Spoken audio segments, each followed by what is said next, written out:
Greetings, Lords of War, and welcome to Codex Compliant.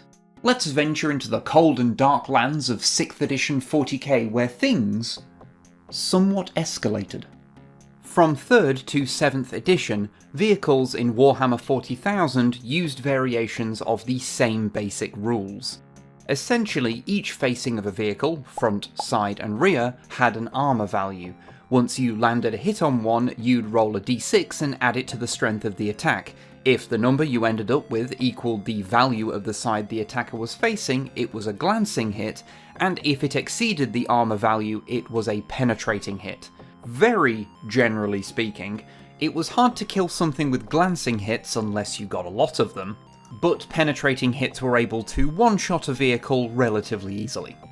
Although precisely how it worked varied between editions, this system allowed for effects like temporarily being unable to fire, being immobilised, or getting weapons destroyed, leading to funny instances such as dreadnoughts with no weapons left trying to kick each other to death.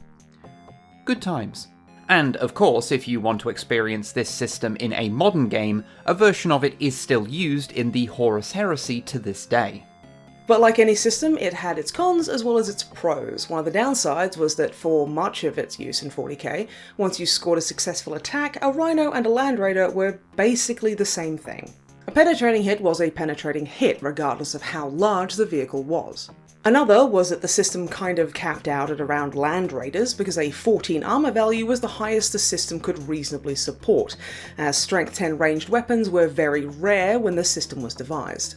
This meant that anything bigger, like a Baneblade, needed to have other rules layered on top of the system. We've seen how this was usually done in our early Imperial armour video, where Superheavies were given structure points that acted similar to wounds on an infantry unit. The bigger and tougher the vehicle, the larger the amount of structure points. By 6th edition, this kind of system was integrated into vehicles from the ground up, with every vehicle, regardless of size, having structure points, now called hull points, allowing for a little more granularity in vehicle toughness. Now a Land Raider was harder to kill than a Rhino even once you got past its armour. It also meant that Superheavies had never been easier to integrate into the main game. And that's where the book we're actually talking about today comes in, 2013's Escalation. Despite being over a decade old, this is still the newest book that we've made a dedicated video about in this series, which feels kind of weird, like the clock is ticking on when we'll be covering 8th edition, and we started talking about old Warhammer stuff on this channel because that was being released. Burn your calendars, time is an illusion, don't listen to its lies. Escalation gave rules and missions for super heavy vehicles in 6th edition, and exists at the transition between the two ways such units were handled. In earlier editions, these large Lords of War were fairly niche things, with their models either being scratch-built or expensive resin things made either by GW's specialist Forge World wing or a handful of licensed third-party companies in the 90s. This was largely fine though, as most games of 40k weren't really big enough to warrant these large-scale units, and the people who did want them were catered to by Forge World's Imperial armour books. Or they could, just play epic. However, the Apocalypse game type in 4th and 5th edition brought these big units into the mainstream, with some, like the Stomper, gaining mainline plastic kits, making great centerpieces to an army, and meaning that it only made sense to start fully integrating them into the standard 40k game. Escalation was part of that inclusion, and over the coming editions it would become normal for codices to include some Superheavies as standard units. But this series isn't called context compliant, so let's actually crack open the book and feast upon its insides. Which is apparently how I'm describing reading today. The units in Escalation, referred to as Lords of War, were a mixture of those mainline plastic kits from Apocalypse and Forge World's more niche resin kits, meaning some would become mainstays of their respective armies' codices, and the others would go back into existing purely in Imperial armour books afterwards.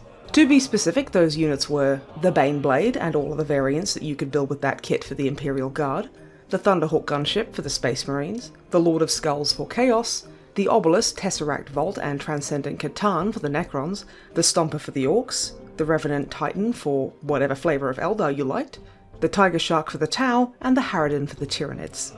And this just might be me, but that selection does feel a little strange, right? With the Forge World units feeling like they were just entirely selected at random. Where's the Imperial Titans, Brass Scorpions, large Eldar Grav tanks, Squiggoths, Hierophants? There were models for all of those on sale at the time. But then I guess Escalation very much exists as a quick patch to get super heavies on the table in regular games. And if you want those other units, you'd go to the Forge World books. Ultimately, I suppose any selection of them would be arbitrary to some degree. But really, no Squiggoths. Really? There's also a bit more fluff in here than you might expect. Mostly it's just talking about how each faction uses the units in the book and why. But we also got a few pages on the uprising of Obstus Prima, an Imperial world that had a Chaos uprising that was quelled by the Vostroyan 39th Armoured Regiment, the highlight being a battle between the Baneblade, the Hammer of Vostroya, and a Khorne Lord of Skulls that ended explosively. To get to the actual rules, Escalation gave you a modified force organisational chart including a single Lord of War slot. This meant that you could take one of these units in an appropriate detachment. And despite 6th edition's inclusion of hull points, meaning that the basic mechanics for these vehicles didn't necessarily have to change from the default, Lords of War did still have some of their own special rules to reflect their extra large status. There were 4 types of units: super heavy vehicles, super heavy walkers, super heavy flyers, and gargantuan creatures. These all had their own foibles, but were unified by a few traits beyond, being big, although even that wasn't guaranteed. For example, they could fire their different weapons at different targets if they wanted, and could fire them all even if normally they'd have restrictions on them from things like movement, and instant kill abilities that were aimed at them would not instant kill, instead causing a bit of damage. The ones that weren't creatures also had a table for you to roll on to see quite how violently they exploded when they were eventually destroyed. There were also a couple of unique things that they could do. Super heavy vehicles could roll on the Thunder Blitz table when they tried to do tank shock or ram a unit, since they're much bigger and their ability to squish troops or ping vehicles out of the way was much greater. And walkers and creatures could stomp, which was basically melee attacks but so big that they needed to use blast templates. Their weapons also frequently made use of the larger templates originally meant for apocalypse-size games, like the giant Hellstorm Flame template or the Apocalyptic Mega Blast template that's 15 inches across and had to be put together from separate parts, which is presumably why, even in the nice photos for this book, it looks like it's a bit floppy. There's also destroyer weapons that were meant for taking down the bigger stuff, and so had their own unique armour penetration table, and didn't allow for any kind of save to be used against it, whatever form it took. To look a little closer at the units, the first were all the Baneblade variants. More specifically, there was the Baneblade, the Bane Hammer, the Bane Sword, the Doom Hammer, the Hell Hammer, the Shadow Sword, the Stormlord, not to be confused with this Stormlord, and the Storm Sword. These are not hugely interesting individually, as they're mostly just various very big guns strapped to the same chassis, although several of them do use the Apocalypse Blast template. Not to be confused with the bigger, floppier Apocalypse Mega Blast template. The ones with more unique rules were the Bane Hammer with its tremor cannon, whose projectile made the ground go all wobbly and thus made any models not killed by its massive blast attack take a dangerous terrain test afterwards, and the Stormlord, which could fire its Vulcan Mega Bolter twice if it didn't move. Also, it's worth checking in on the Shadow Sword since its Volcano Cannon, being a Titan-killing weapon that may or may not emit the screams of the damned, is always a laugh. Here it was, a large blast template AP2 destroyer weapon, and this is the old AP2, so it bypassed up to Terminator armor, that had a range of 120 inches. Which is about that much. Although that wasn't even the longest range of one of these weapons, since the Bane Sword's Quake Cannon had a range of 180 inches. Because we all have 15-foot gaming tables handy, don't we? Perhaps for the first time ever in a Games Workshop release, Space Marines got very limited options, having only a single unit, the Thunderhawk gunship. Although it is admittedly a big lad that could transport 30 guys, and its ceramite plating meant that melter weapons didn't gain an extra d6 when rolling for armour penetration. It could also be fitted with a turbo laser destructor, which was a lot. Chaos also only got one option with the Khorne Lord of Skulls, that got more attacks the more it was damaged, and its Skull Hurler Cannon, a weapon that, and you might want to be sitting down for this, hurls skulls, has the Gnaw rule, meaning successful saving throws against it need to be re-rolled. Also, the image of a bunch of flaming skulls nibbling on a tank is quite funny. The Necrons got the trio of Obelisk, Tesseract Vault, and Transcendent Catan, which is really just the one kit but built in two different configurations. The Obelisk could be started powered down so that it had a 3+ invulnerable save until you wanted to turn it on and shoot at stuff, and it messed with skimmers with strength 8 pulsers just for existing. Really not something you want to put land speeders near. Oh, and hey, a Tesla weapon. You remember Tesla weapons? They gave you an extra 2 hits if you rolled a 6 on your hit roll. Yeah, they existed. For a bit.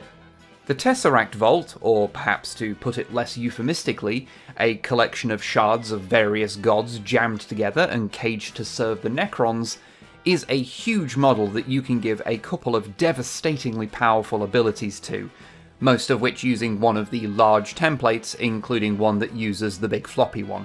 It also explodes as violently as possible upon being destroyed. Which, from what I understand, is not entirely inaccurate to what some Tesseract Vault miniatures threaten to do anytime someone actually touches them. However, sometimes the Necrons will let the Transcendent Catan from within go for a little walkabout on its own. And if you built the kit as an Obelisk, you'll have the parts left over, so you might as well.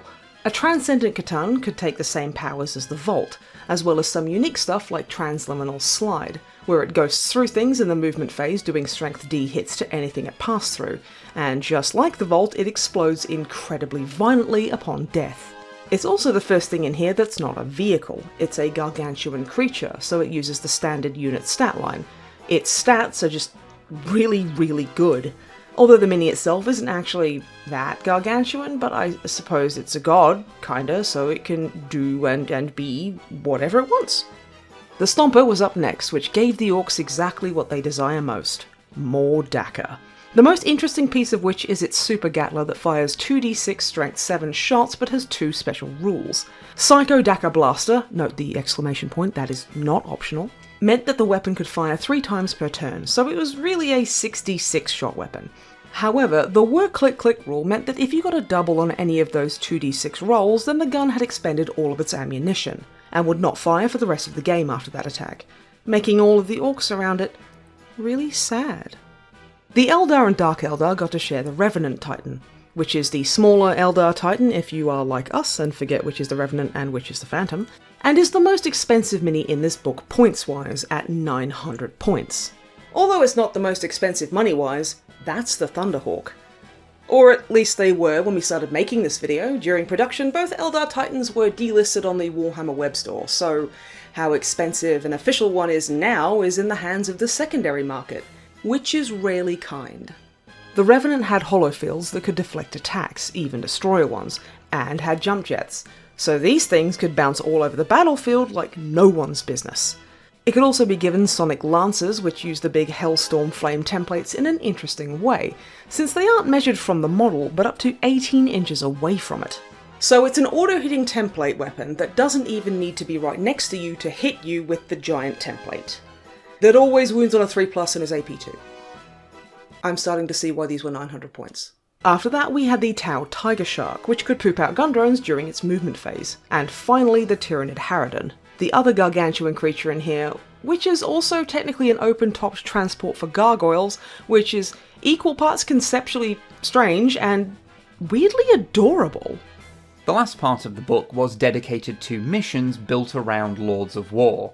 Some as simple as just making the primary way of getting victory points being hurting your opponent's big thing, or getting your Lord of War into your opponent's deployment zone, or even using their size to straight up destroy objectives, which is certainly one way to do area denial. There's also Gauntlet Challenge missions, which were more narrative-driven scenarios where the idea is not so much to have an even fight, but more to use these large models as an excuse to do cool things with the game.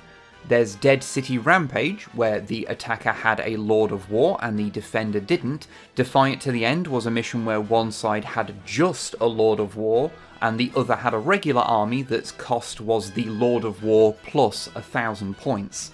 So the player with the single big mini just has to survive.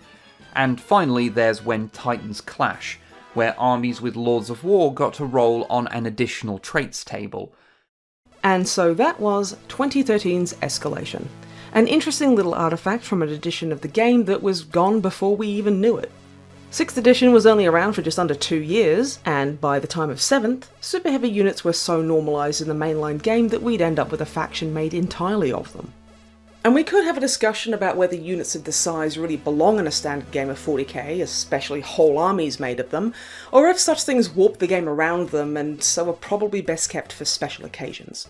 But they have been a part of the game in one form or another for a long time, and they are very much here to stay.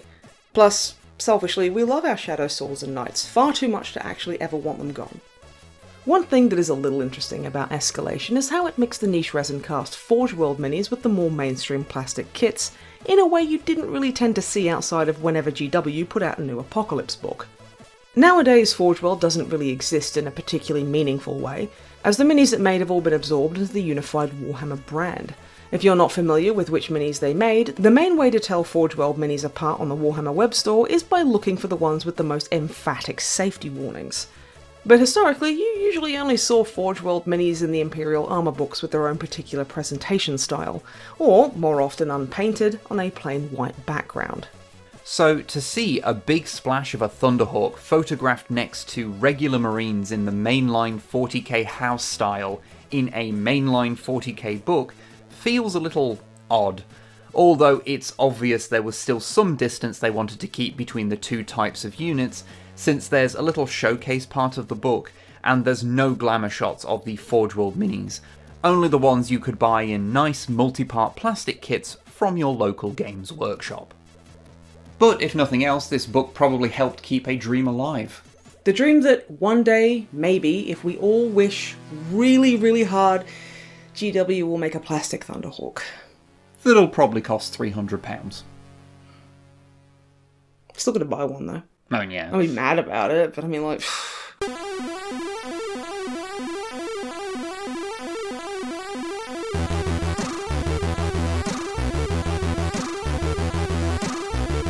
Thank you all for watching. If you enjoyed this video, please consider hurling a like or a comment at it, and if you're new here, subscribing will bring more videos about Games Workshop ephemera to your feed, about one every month, although what you do with the bell is between you and your gods. If you would like to help financially support this channel, then head over to patreon.com/snipeandwib, just as all the fine folks whose names are currently scrolling past have done. You'll also get early access to videos as well as the occasional exclusive one. Also, I don't know if you can tell, but I'm recording this bit the day after going to see a band who played a bunch of covers of nu metal songs, so my voice is a little bit shot from singing along to, like, Limp Bizkit and Korn and Linkin Park and Slipknot, so, yeah. I have no regrets. Anyway, until next time, bye-bye.